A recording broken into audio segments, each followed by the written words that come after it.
Are you playing Monopoly wrong? Is it actually possible to have fun with friends and family playing this game?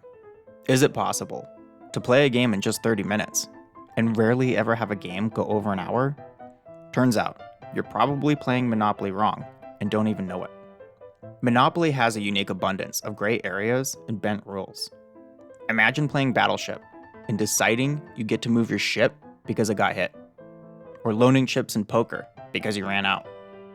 Monopoly lends itself out to some player creativity, such as trading, but there are many rules that are often abandoned or ignored that directly lengthen the game and cause excess tension and frustration.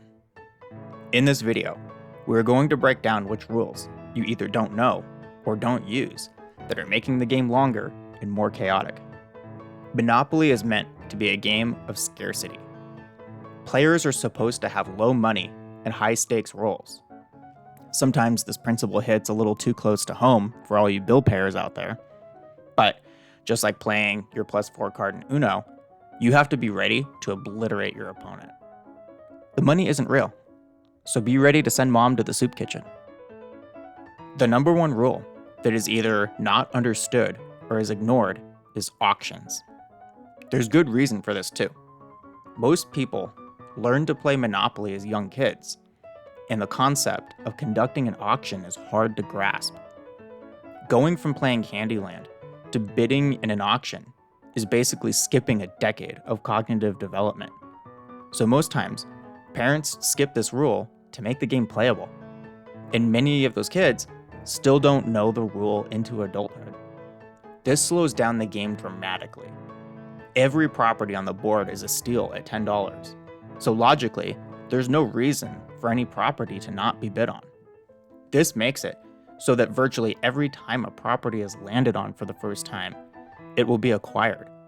This develops the game radically faster than waiting for every player to land on the property they want. Developing a game was so important to the makers of Monopoly that the original rules include a short game version where all players start with 2 random properties at the beginning of the game. Playing Monopoly without auctions is like covering your furniture in plastic. Don't do it. Next, the money supply is meant to be scarce. You're not trying to develop your retirement plan. You're trying to bankrupt grandma. Putting taxes and fines into the middle of the board artificially inflates the money supply. Yes, getting a jackpot on free parking is rewarding, but it interferes with the ultimate reward: bankrupting your girlfriend. To speed the game along, free parking needs to remain that one space that the game creators forgot to give a purpose to. Hand in hand is avoid any deals that don't involve any tangible asset. Or, in other words, no deals that involve any stipulations or loans. There's always a scenario where your friend says, "Well, I'm gonna pass go next turn, and I don't want to sell my houses." Well, guess what? My plan was to make you sell your houses. I don't want you to have them. Houses have to be sold back at a 50% loss. It's a terrible deal. And that money is lost forever, lowering the money supply. So don't strike a deal where they get to keep those houses and have a chance. Knock them out so they can grab drinks for you and the winners that still have money.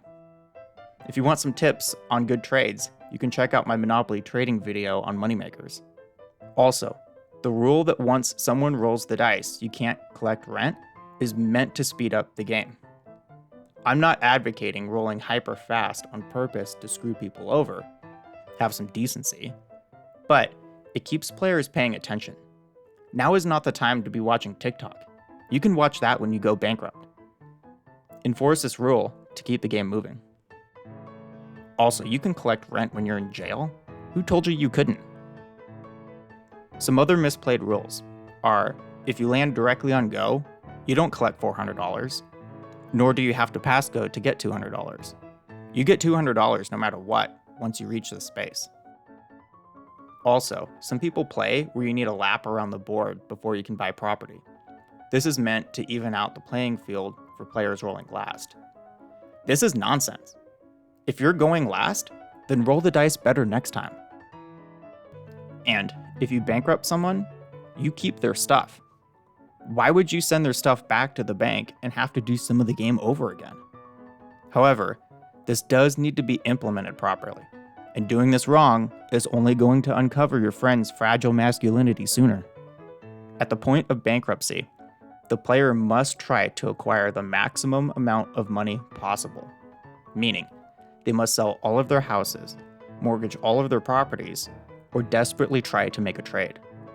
They don't simply say, "No way I can pay, here you go," and give the bankruptor everything. When the bankruptor acquires assets, it must be only cash, mortgage properties, or a get out of jail free card. Then the bankruptor is responsible to either unmortgage the properties or pay the 10% mortgage fee. While it is incredibly difficult to do, it is in fact technically possible to bankrupt the bankruptor by overburdening them with a heavy load of mortgage properties after going bankrupt.